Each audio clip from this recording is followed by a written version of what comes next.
7월의 마지막 주 화요 민심열차 힘차게 출발하겠습니다. 자, 오늘부터 화요일에 출발하는 7월의 마지막 주 민심열차, 오늘도 김남기 박사님과 함께 출발해 보겠습니다. 박사님 안녕하십니까? 네, 안녕하십니까? 자, 이 박사님, 그간 1년 넘게 우리가 매주 수요일에 민심열차 진행해 왔는데요. 오늘부터 화요일로 바꿨습니다. 네. 어떤 의미가 있는 건가요? 예, 이 민심열차 이제 가장 중요한 게 여론조사 한 주간 살펴보는 건데요. 지금 여론조사 꽃과 리얼미터가 지금 월요일 날 발표하지 않습니까? 그렇죠. 그래서 수요일 날 하다 보니까 이게 하루 묵히게 돼서 하루라도 빨리 이렇게 먼저 분석을 해드리기 위해서 시간을 바꿨습니다. 하루라도 빠른 이 여론조사 분석. 자, 그렇다면 이번 주 민심은 어떤지 여론조사 결과부터 살펴보겠습니다. 먼저 정당 지지율 보겠습니다. 네, 지난주 갤럽 조사가 없었습니다. 휴가철이기 때문에 3주 동안 쉰다고 하는데요. 뭐 휴가철에는 여론조사가 영향을 받는 건 사실입니다. 그렇지만 이 정기적인 조사가 3주나 이렇게 쉬니까요, 좀 아쉬운 감이 있습니다. 자, 그래서 이번 주는 대신 NBS, 그러니까 전국 지표 조사를 대신 반영을 해봤습니다. 자, 민주당 43, 국민의힘 17, 그 차이가 26%포인트입니다. 지난주 한국갤럽은 27%포인트 차이였으니까 뭐 비슷한 수준입니다.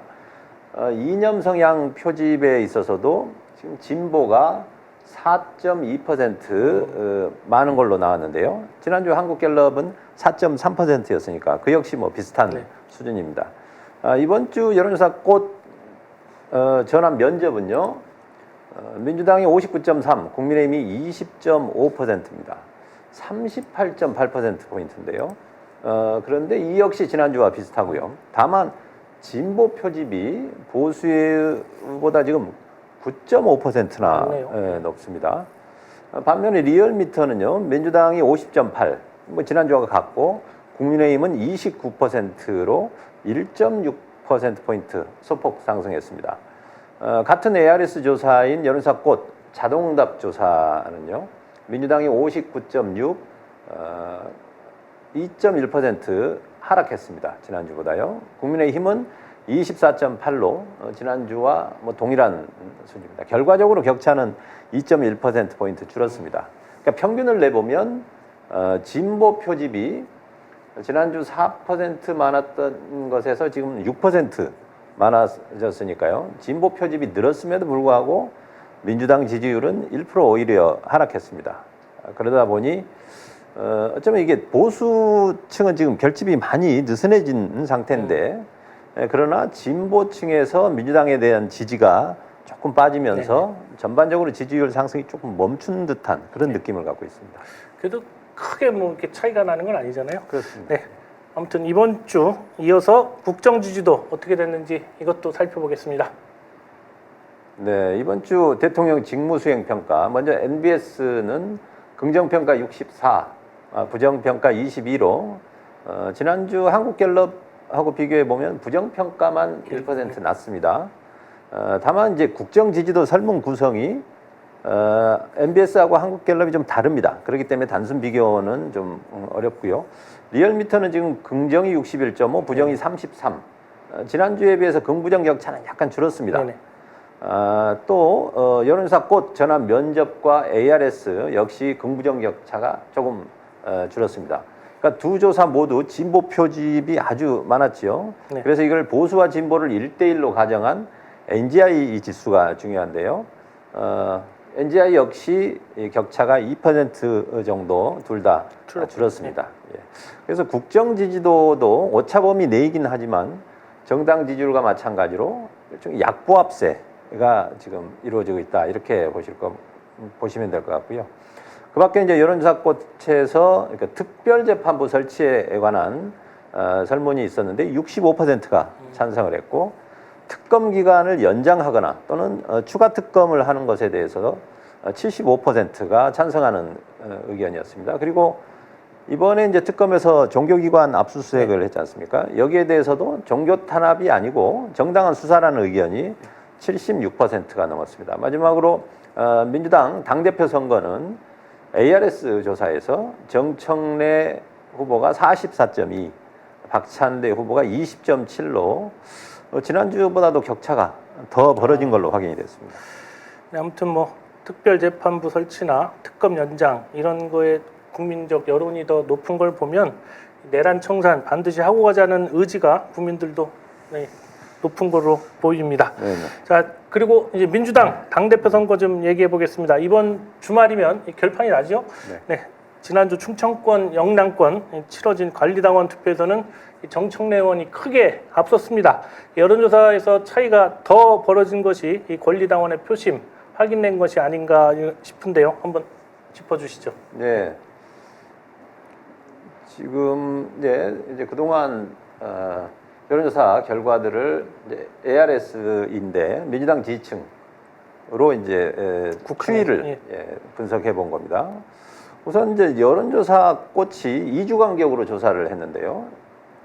6월 27일, 8일 조사에서는 이 100분율로 그러니까 둘이 합쳐서 100이 나오게 했을 때 60.1대 39.9, 그러니까 6대 4였습니다.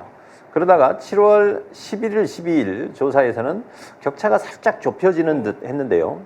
이번 조사에서는 20% 이상 격차가 더 벌어져서 전체적으로는 지금 40% 가까운 차이가 지금 나고 있습니다. 앞서 말씀하신 대로 지금 흔히 얘기하는 밴드웨건 효과가 작동한 걸로 봐야 될 것 같습니다. 지금 박찬대 후보 쪽에서 여러 가지 지금 정책이나 개혁 입법안을 뭐 마구 이제 쏟아내고 있음에도 불구하고 지금 전체적인 대세의 흐름을 지금 바꾸지 못하고 있는 것 같습니다. CG 하나 더 보시겠습니다. 자, 이 표는요. 조원 CNI 앞에 이제 조원 CNI가 조사한 차기 당대표 적합도인데요. 이 역시 이제 한 2,000 샘플 중에 민주당 지지층만 따로 1,016개 샘플을 이제 분석한 겁니다. 이 조사에서도 지금 정청래 후보가 52.6, 그다음에 박찬대 후보가 37로 지금 나타나 있죠. 여기서 이제 주목할 내용은 맨 아래 한번 보십시오. 민주당 당원 여부 이렇게 돼 있죠. 이 지지율이 중요한데요.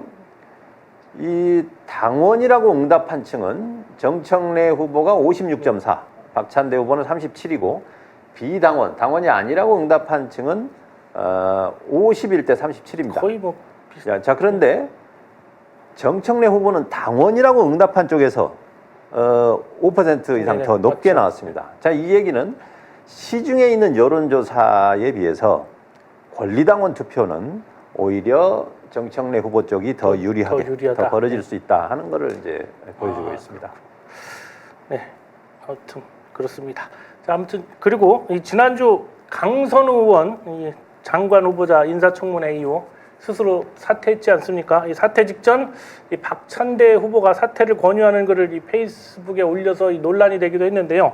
이 박찬대 후보 측은 이를 통해서 이재명 대통령을 위해 자신이 대신 나서서 문제를 해결하는 모습 보여주려는 의도였다라고 보이고요. 이 당대표 선거에서 하나의 반전 카드로 생각한 것 같은데, 자, 이거 어떻게 보십니까? 네, 글쎄 뭐 그런 의도를 였는 건지는 뭐 정확히 이제 뭐 본인한테 확인은 어렵습니다만 대통령 부담을 좀 들어주기 위한 뭐, 그렇습니다. 네. 자, 그런데 결과적으로는 이제 효과를 별로 보지 못한 것 같고요. 어쩌면 오히려 더 부정적인 결과가 나온 것 아닌가 이렇게 저는 보고 있습니다.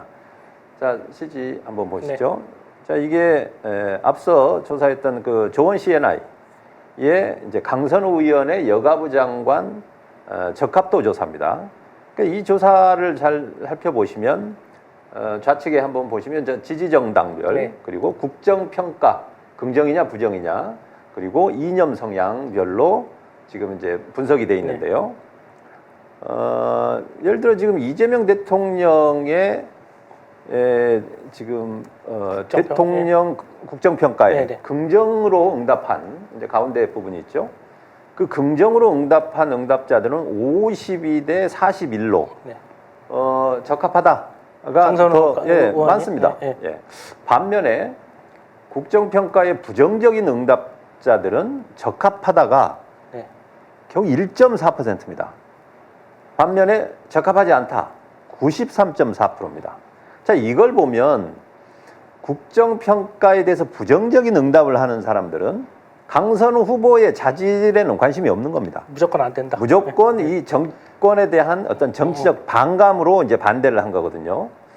이제 그런 측면에서 보면 정청래 후보는 강선우 후보자를 페이스북에 이제 어떻게 얘기를 했냐면 비를 함께 맞을 동지이다 이렇게 이제 표현을 했습니다. 그 메시지를 그렇게 냈는데 그렇다면 저기에 어떤 적합하다라고 응답한 이 52%가 바라는 그런 메시지를 낸 거죠.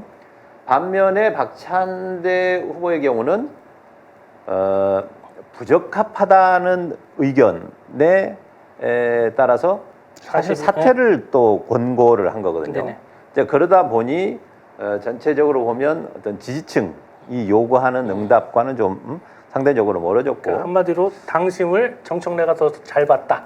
그렇습니다. 네. 그래서 저는 원래 저 박찬대 후보가 상당히 온건한 이미지가 있지 예, 예. 않습니까? 그래서 이 강선우 후보자에 대한 반대층들을 오히려 본인이 좀 적극적으로 설득해서 이게 찬성적으로 돌리는 그래서 대통령에게 힘을 실어주는 방향이면 어땠을까 이런 좀 아쉬움이 듭니다. 아무튼 이번 주면 결판이 나죠. 그래서 저는 정청래 의원이든 박찬대 의원이든 뭐 어느 분이 당대표가 되더라도 이재명 대통령의 국정 운영에 큰 도움이 될 거라고 확신합니다. 자, 오늘도 김남기 박사님 참 수고해 주셨습니다. 오늘 여론조사에 관한 자세한 내용은 중앙선거 여론조사심의위원회 홈페이지 참고해 주시고요. 이번 주 금요일 11시 11분 여론조사 전문 프로그램 여론조사 빛도 많이 기대해 주시기를 부탁드리겠습니다. 신통화련 내일 아침 6시 30분에 다시 찾아뵙겠습니다. 함께해 주신 시청자 여러분 대단히 고맙습니다.